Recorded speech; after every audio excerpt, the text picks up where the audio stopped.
मुल्क की सियासी और अस्करी क़यादत का दहशत गर्दों और ख्वारिज के साथ आहनी हाथों से निपटने का फैसला। नासूर के खात्मे के लिए हर ऑप्शन इस्तेमाल करने पर भी इत्तेफाक। स्पीकर कौमी असम्बली के ज़ेर सदारत होने वाला पार्लियामेंट की कौमी सलामती कमेटी के इजलास का एलामिया जारी। शुरका की अफगानिस्तान में शिद्दत पसंद दहशत गर्द तंजीमों के साथ हर किस्म की हमदर्दी के इजहार की मुसम्मत। दहशत गर्दी की हिमायत करने वाले किसी भी गिरोह के खिलाफ मुअस्सर कार्रवाई का आज़म। दहशत गर्दी के चैलेंजेस पर काबू पाने के लिए कौमी और ज़रूरी क़वानीन नाफिज करने और इदारों की भरपूर हिमायत पर जोर। इजलास को हालिया दहशत गर्दी के वाक़यात पर ब्रीफिंग। शुरका को स्क्रीन और स्लाइड्स की मदद से अहम शवाहिद के साथ सूरत हाल से आगाही दी गई। शुरका को यह बताया गया कि दहशत गर्दी वाक़यात में फितना अल ख्वारिज मुलव्वस हैं, जिन्हें भारतीय एजेंसी रॉ और अफगानिस्तान से मदद मिल रही है। जाफर एक्सप्रेस। पीटीआई हुकूमत नाअहल थी, नेशनल एक्शन प्लान पर अमल दरामद रोक दिया। दहशत गर्दी के खिलाफ जंग के हासिल समरात ज़ाया कर दिए, जिसका खमियाजा आज कौम भुगत रही है। वज़ीर आज़म शहबाज शरीफ पार्लिमान की कौमी सलामती कमेटी के इजलास में बरस पड़े। खिताब में कहा, पाकिस्तान आज फैसला कुन मोड़ पर खड़ा है, जिसका तकाजा है कि हम सवाल करें कि कौन किसके साथ खड़ा है। जो मुल्क, कौम, अफवाज पाकिस्तान शहीद और गाजियों के साथ नहीं, वो दहशत गर्दों का साथी और उनका इत्तेहादी है। दहशत गर्दी की पाक सरजमीन पर कोई जगह नहीं। फितना ख्वारिज को हर सूरत शिकस्त देंगे। दहशत गर्दी के खिलाफ सबको मुत्तहिद होकर आगे बढ़ना होगा। फौज और अवाम एक हैं, पाकिस्तान है तो हम सब हैं और हमारी सियासत है।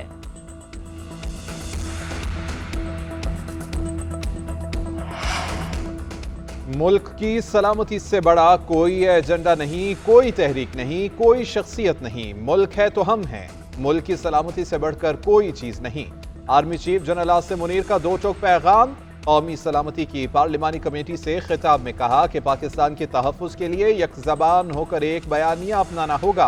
पायदार इस्तेहकाम के लिए कौमी ताकत के तमाम अनासिर को हम आहंगी के साथ काम करना होगा। पाकिस्तान को हार्ड स्टेट बनाने की ज़रूरत है। कब तक एक सॉफ्ट स्टेट की तर्ज पर जानों की कुर्बानी देते रहेंगे। उलमाए कराम खारिज की तरफ से इस्लाम की मस्ख़ शुदा तशरीह का पर्दा चाक करें। जो समझते हैं वो पाकिस्तान को इन दहशत गर्दों के जरिए कमज़ोर कर सकते हैं। आज का दिन उनको ये पैगाम देता है कि हम मुत्तहिद होकर न सिर्फ उनको बल्कि तमाम सहूलतकारों को भी नाकाम करेंगे।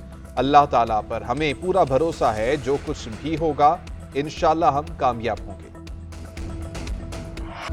पाकिस्तान तहरीक इंसाफ ने दहशत गर्दी के खिलाफ नए ऑपरेशन की मुखालफत कर दी। कौमी सलामती कमेटी के इजलास का बायकॉट किया। बानी पीटीआई का बायकॉट के फैसले का खैर मकदम। सलमान अकरम राजा ने पार्लिमानी कमेटी इजलास में शिरकत के लिए बानी को पेरोल पर रिहाई का मुतालबा किया। मीडिया से गुफ्तगू में कहा, बानी पीटीआई के इस इजलास में शिरकत ज़रूरी थी। पीटीआई किसी ऑपरेशन के हक में नहीं, चाहते हैं बातचीत से मसाइल का हल निकाला जाए। हम नहीं समझते कि एक बंद कमरे में छोटी कमेटी के फैसलों से आप मुल्क को फलाह की तरफ ले जा सकते हैं। अपोजिशन लीडर उमर अयूब ने कहा, अली अमीन गंडापुर ने पीटीआई की नुमाइंदगी नहीं की। शिबली फराज बोले, बानी के बगैर किसी मीटिंग का कोई फ़ायदा नहीं।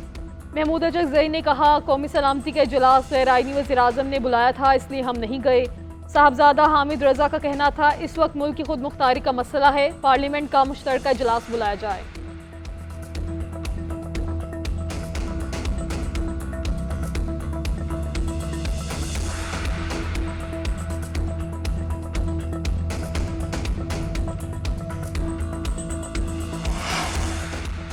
वज़ीर-ए-आज़म ने इजलास में पीटीआई की गैर मौजूदगी को गैर संजीदा तर्ज अमल करार दे दिया। कहा कि अपोजिशन लीडर की अदम शिरकत कौमी जिम्मेदारियों से मुंह मोड़ने के मुतरादिफ है। स्पीकर कौमी असम्बली सरदार अयाज सादिक बोले, पीटीआई ने कौम को मायूस किया। इंतहाई अहमियत के हामिल इजलास में अपोजिशन लीडर और उनकी जमात को शिरकत करना चाहिए थी। अपोजिशन का रवैया पार्लिमानी रवायात के मनाफी है। वज़ीर दिफा ख्वाजा आसिफ ने कहा कि 2 नंबरी की भी कोई हद है। अब बानी का तकब्बुर और रौनत कहाँ गई? जब ये वज़ीर आज़म थे तो अपोजिशन के साथ किसी मीटिंग में बैठना तौहीन समझते थे। पार्लियामेंट की कौमी सलामती कमेटी के इजलास में पीटीआई की अदम शिरकत। वज़ीर दाखिला मोहसिन नकवी भी बैरून मुल्क होने के बायस शरीक न हुए।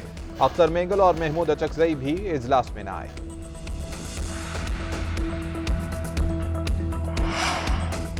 पार्लियामेंट की कौमी सलामती कमेटी इजलास में पीटीआई का बानी की शिरकत पर इसरार करना अफसोसनाक। बानी पार्लियामेंट के रुकन नहीं।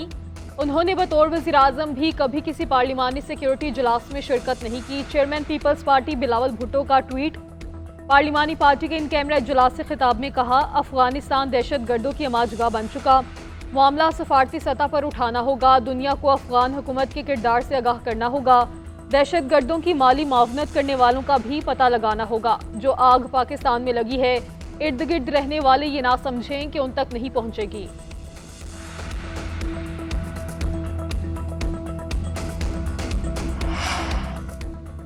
बानी चेयरमैन ने बायकॉट के सियासी क़यादत के फैसले की तायीद की।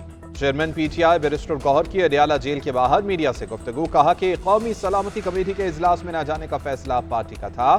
पार्टी जब कोई फैसला कर ले तो फिर वो उस पर तबसरा नहीं करते। ये तासुर गलत है कि कौमी सलामती मामलात पर हम हमेशा रखना डालते हैं। इनका हमेशा मौक़िफ़ रहा है दहशत गर्दी के मामलात पर कोई सियासत नहीं होनी चाहिए। बानी भी बारहा कह चुके हैं कि दहशत गर्दी को एक आवाज से दबाने की जरूरत है।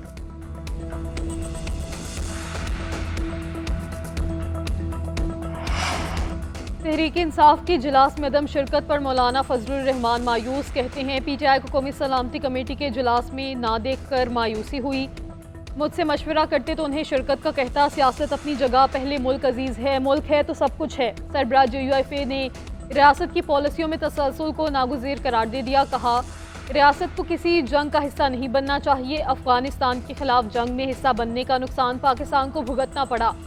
9/11 के बाद अमरीकी जंग में इत्तेहादी बनने का फैसला गलत था।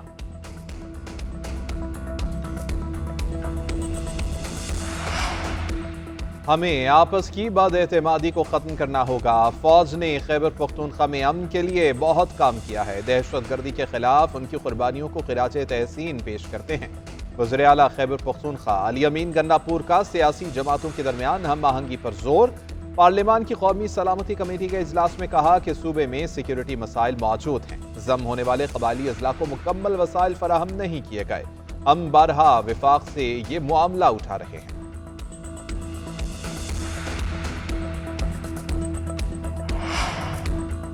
बलोचिस्तान के अवाम ने दहशत गर्दी को मुस्तरद कर दिया। सिक्योरिटी फोर्सेस के जवानों ने दहशत गर्दी के खिलाफ बहादुरी से रद्द अमल दिया। फोर्सेस की फौरी कार्रवाई से बहुत बड़े नुकसान से बचाव मुमकिन हुआ। वज़ीर आला बलोचिस्तान सरफराज बुगटी की सूबाई काबीना के इजलास में गुफ्तगू, बोले कि मैरिट और गुड गवर्नेंस से मसाइल का हल मुमकिन है। रियासत से मुतनफ़र नौजवानों के गिले शिकवे उसी सूरत दूर होंगे जब मैरिट होगा। मैरिट को यकीनी बनाएंगे, हकदारों को उनका हक दिलाएंगे।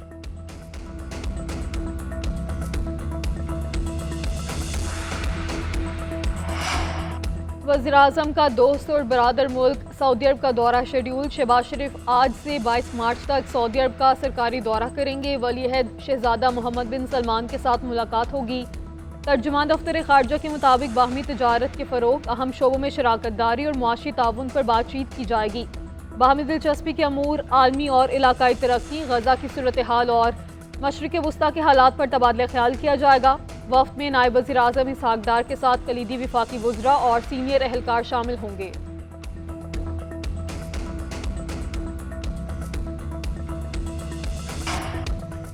सोशल मीडिया पर मनफी प्रोपेगेंडा की तहकीकात। पाकिस्तान तहरीक इंसाफ का कोई भी रहनुमा पेश न हुआ। GIT इंतजार ही करती रह गई लेकिन कोई रहनुमा न आया। शेख वक़ास अकरम, फिरदौस शमीम नकवी, मियां असलम इकबाल और अब्बास समेत 16 अरकान को तलब किया गया था। GIT ने अलीमा खान को भी आज की तलबी का नोटिस जारी कर रखा है। 14 मार्च को तलबी के बावजूद पेश न हुई थी। बैरिस्टर गौहर, रऊफ हसन और शाह फरमान GIT के सामने पेश हो चुके।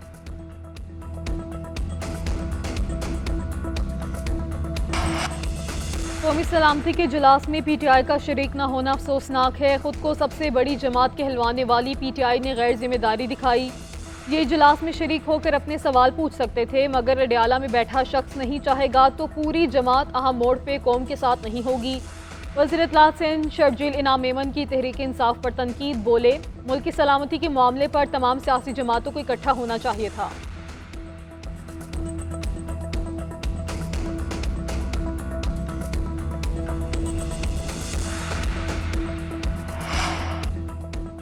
तहरीक इंसाफ को आवाम के जानो माल से कोई लेना देना नहीं। PTI का एजेंडा पाकिस्तान को गैर मुस्तहकम करना है। ये हमेशा पाकिस्तान के खिलाफ खड़े नजर आते हैं।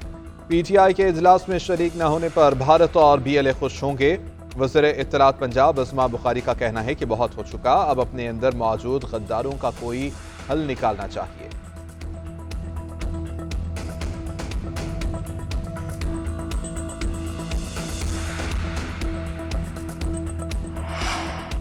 चीनी बहरान से निमटने के लिए मुसाबकती कमीशन की मुमकिना गठजोड़ के खिलाफ सख्त कार्रवाई की वार्निंग। चीनी की कीमतों में इजाफे पर रोजाना की बुनियाद पर निगरानी जारी। कंपटीशन कमीशन का गन्ने की इमदादी कीमतों का निज़ाम खत्म करके मार्केट बेस्ड मैकेनिज्म मुतारिफ करवाने का भी मशवरा। रिपोर्ट के मुताबिक 2021 में शुगर मिल्स पर 44 अरब रुपए का जुर्माना आयद किया गया, लेकिन सिंध और लाहौर हाई कोर्ट्स ने हुक्म इम्तना जारी कर दिया था।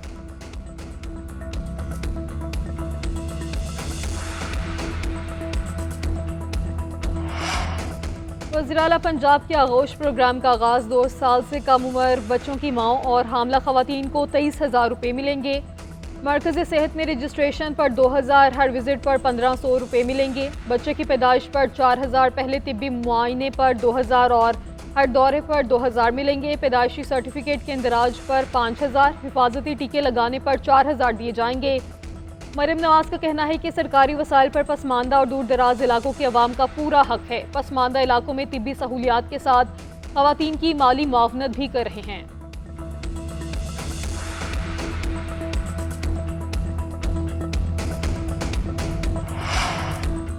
कालाबाग का मंसूबा कामयाब नहीं हुआ तो नहरों का मंसूबा कैसे कामयाब हो सकता है? लोगों के दबाव के खिलाफ कोई काम नहीं हो सकता। वज़ीर बल्दियात सिंध सईद गनी कहते हैं नहरों से ज़रई ज़मीनें बर्बाद हो जाएंगी, पंजाब की ज़रई ज़मीनें भी आबाद नहीं हो सकेंगी।